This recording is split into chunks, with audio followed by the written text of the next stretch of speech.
Welcome back everyone to another video. Today I'm gonna do something different to what I usually do, which is I'm gonna start a small series. Maybe I will extend it later on, but probably the first version will have like 4 videos or so on how to actually get better at Hearthstone, how to make better plays, how to improve your gameplay, and how to reach higher ranks with this so that you can reach whatever rank you want to reach. This video is a little bit different to what you usually find on the internet, so there's a lot of videos out there in terms of improving how to play Hearthstone, and they're usually called like 10 tips to get to legend fast or 10 mistakes to fix in your game immediately so you climb to higher ranks. There's value in these. I agree with a lot of these tips as well, or advice, but usually this is not like lasting kind of improvement. So let's say you're stuck at like Diamond 5, I don't know, and then you read these tips or you watch a video, you implement the advice, and then you're Diamond 3. And then you need new tips or new advice to get beyond Diamond 3. What I want to do in these videos is I want to showcase different perspectives on how to view the game and how to think about the game, how to think about what plays to make. That should help you hopefully like get beyond these plateaus without watching another video, just by like taking one of these different perspectives, and then maybe you see, oh, from this perspective of thinking about the game, I did this misplay in this game, and maybe I can fix that for the next games I play. So this should also answer whom this video is for. It's not for you if you want to like climb 3 ranks today, like from Diamond 5 to Diamond 2 or whatever today. It's more if you are interested in like overall improving in the long run while you're playing the game. And it's also at a level where I'm expecting that you know like the basic gameplay rules. So if you don't know what minions are or spells or whatsoever, then play the tutorial, maybe watch another YouTube video. This is really for people who have played some ranked and maybe they hit a plateau somewhere and they don't really know what they're doing wrong. When I ask people, mainly my friends, I have a few friends who play Hearthstone, what is Hearthstone, they usually give me some like answer like it's a trading card game. Well, it's not really, but a collectible card game online. You play a bunch of cards and you get your opponent to 0 life before they do the same with you. And I mean, this is true, of course, but it doesn't really tell you what the right plays are. And then like you can think about like spending mana or trading versus going face, etc. whatsoever. But if I really ask the question, what is the right play, usually there's not really a concept behind the answer I get. There is like some logic behind it, but there's not like an overall framework in which they think about the game. This video, which is the first in the series, I want to talk about resources. So maybe some of you have already heard of this. That's quite a common topic in trading card games or collectible card games. But it probably is worth refreshing if you heard it before. And if you haven't heard it before, this should be really valuable to you. So I'm going to introduce 3 resources in Hearthstone. They are not really clear-cut defined usually, so there's people using different versions of these.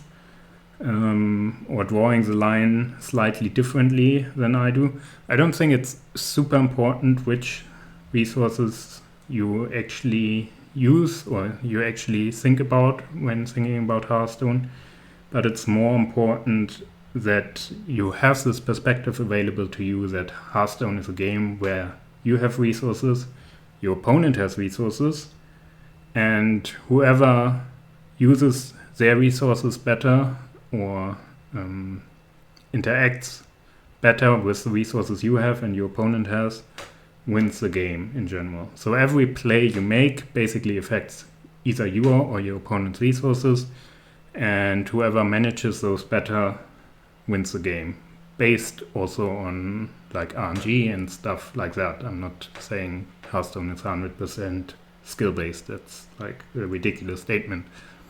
But the general idea behind the game is that it's one of resource management. At least you can think about it in this framework. I'm going to propose 3 of them. I'm going to mention 1 or 2 more. Pick those that work for you as well. Like if you do some research, like you can Google like Hearthstone resources, you will find something.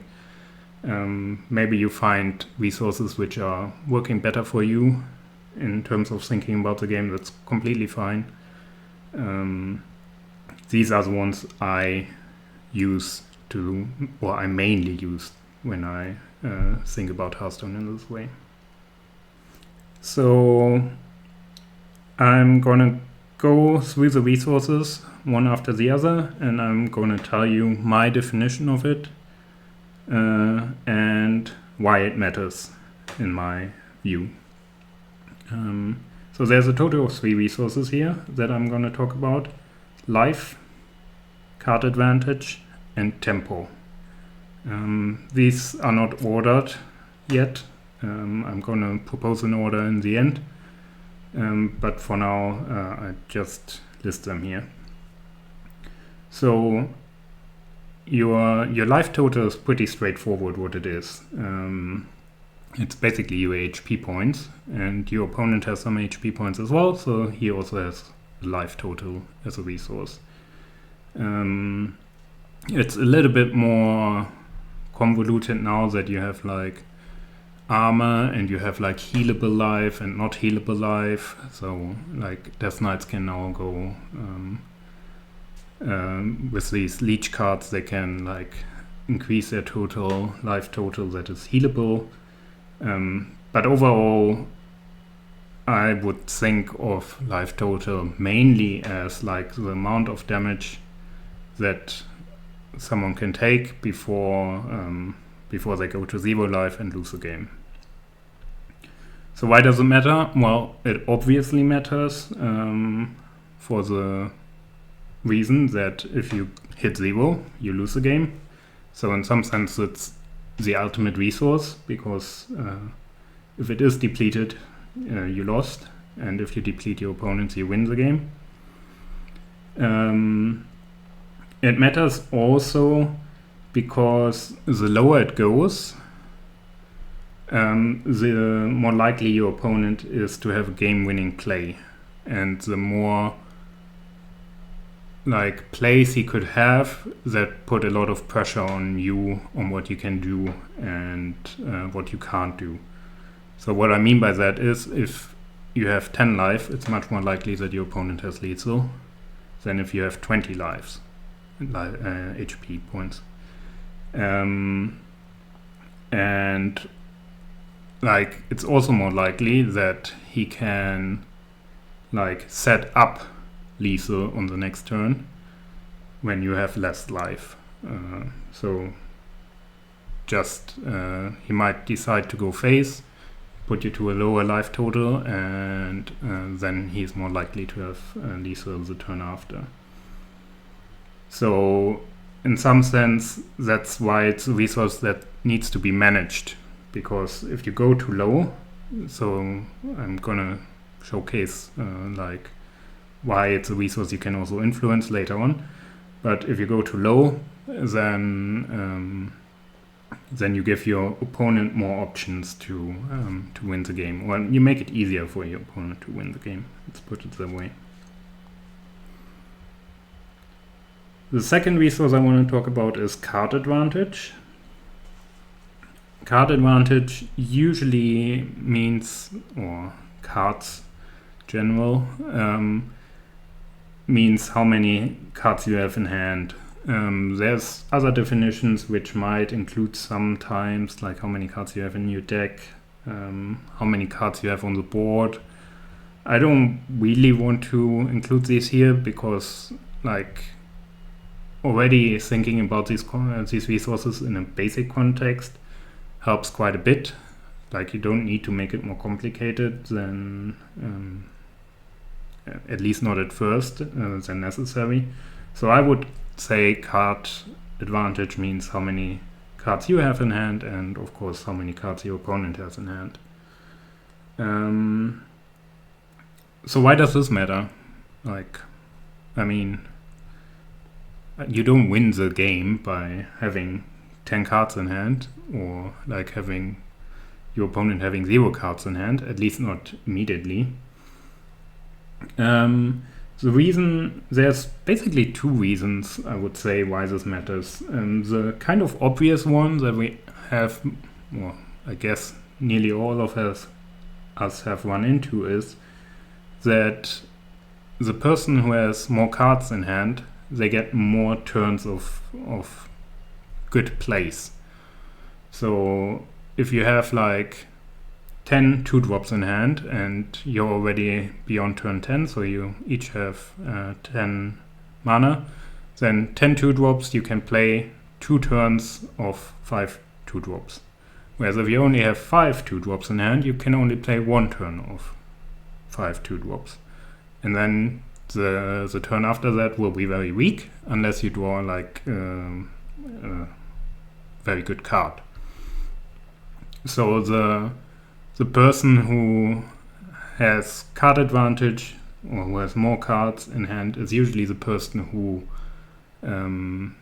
runs out of steam later. But the more important factor of card advantage, or at least one that is often overlooked, is that it also gives you more options.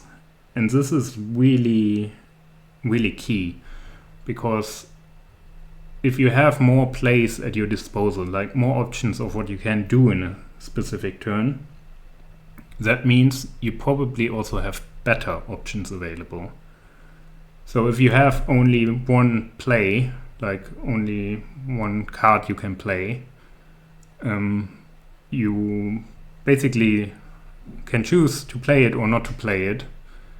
But if it's not a very good card, both options are very likely to be bad. Whereas if you have like 8 options in hand, 8 cards, and like they're all playable, then you have like a larger variety of options to choose from, and there's more likely to be a good option in these. So really, like, cards in hand give you options for plays to do, and that means you will in general have better options to choose from. And if you are at least half decent at Hearthstone, you will probably also figure out how to use better options, at least in general. I mean, sometimes the best play is somewhat convoluted or hidden, but in general you will choose better options if you have better options available, and you have better options available if you have more options. Finally, the third resource is tempo, or board control. I left this for last because it's the foggiest in some sense. It's not as clear-cut as the other 2, even though those are not super clear-cut anymore either. They used to be at the start of Hearthstone. They're now a little bit, you can draw the boundaries slightly differently if you want to. So tempo, there's many definitions out there. I would propose the definition: it's how far you have progressed to winning the game. taking out life total and card advantage.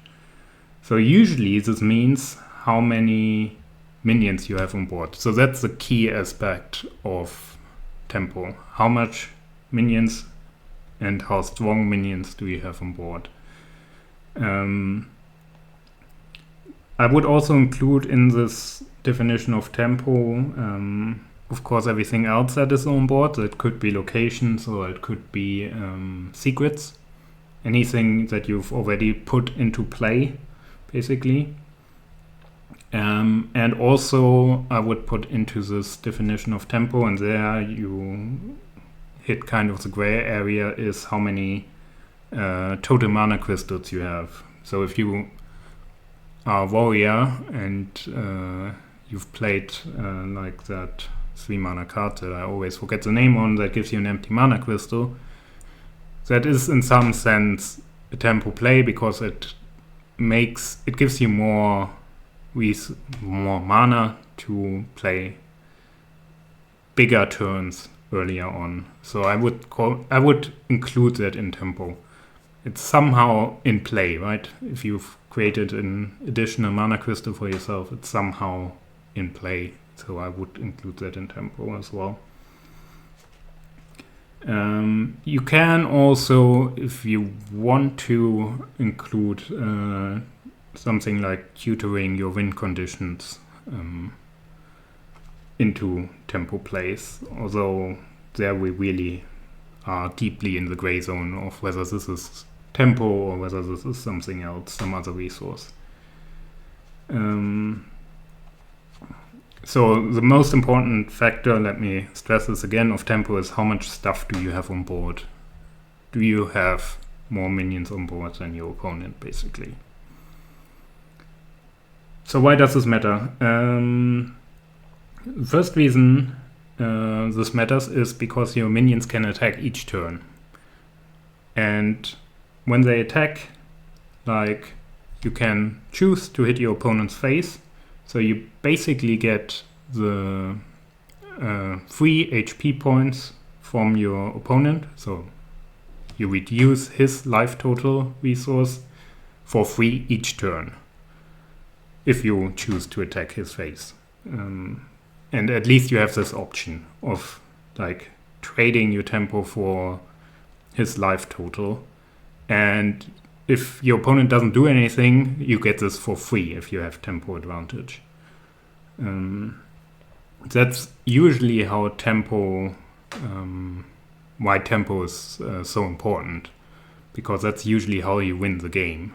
You hit your opponent in the face with your minions, and you are only able to do that if you have some form of board control. Second reason this is important is you can control more of the decisions that are made. If you have 5 minions on board, your opponent plays a couple of minions, you can choose whether you trade with your opponent's minions or whether you go face. So you have the power to control those decisions, whether a couple of minions trade or not. And control over the game is always good, because that means like you make the decisions, which means you can make the decisions that are better for you as compared to your opponent. In that kind of sense, you also have value trading, which can give you some, give you some sense of free tempo that you get back from the tempo. So in a sense, tempo tends to snowball, because if you control the trades, you can choose the better trades for yourself, and that usually affects the board in such a way that you end up with more tempo compared to your opponent after the trades happened. So tempo very often snowballs. Not as often anymore as it used to be, because there's like better board clears now.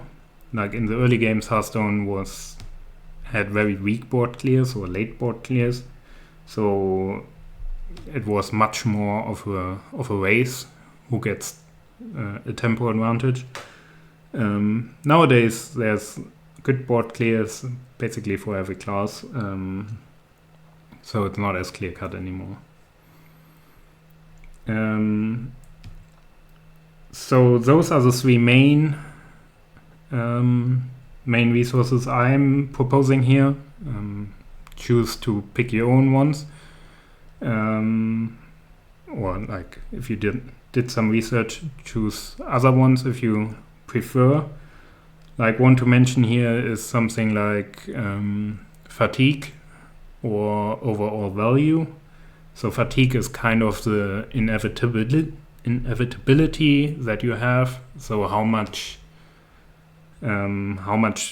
value you still have, and whether you will win the game if it drags on forever, basically, or who has more sustain, who will win the game over the long run.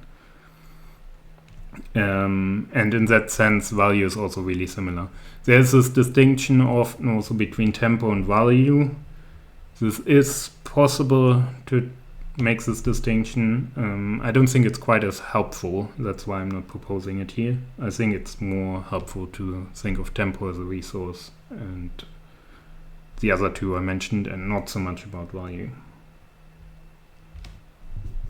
Let's look at a few cards and see how they affect yours or your opponent resources. First one is quite a standard example, which is Arcane Intellect. Pretty obvious, it's a 3 mana card, so it costs you some tempo because it costs you 3 mana, which means you can do less with your turn. And it doesn't really do anything for the board, it doesn't give you any mana. It's not at all affecting your tempo, except that you lose 3 mana to do something else with, which would be a higher tempo play in general. And what does it do?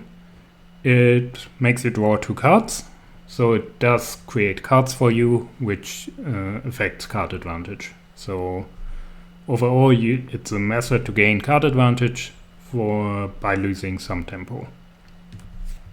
Second card to look at, I guess, would be, for example, Flame Imp. A Flame Imp is a very high tempo play because it's 1 mana card and it's a 3/2. So it does get you something on the board, and it gets you quite a bit of stats on the board for 1 mana. Like 3/2 for 1 mana is very good. And the downside is also very obvious. It's 3 damage to your hero, so you trade life total for tempo. Not all the plays you can do are cards you play. Like you can also do attacks with your minions, that's also a play. And you can also use your hero power.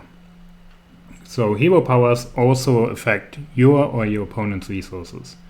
For example, the Hunter hero power, pretty low tempo, like it doesn't do anything for the board.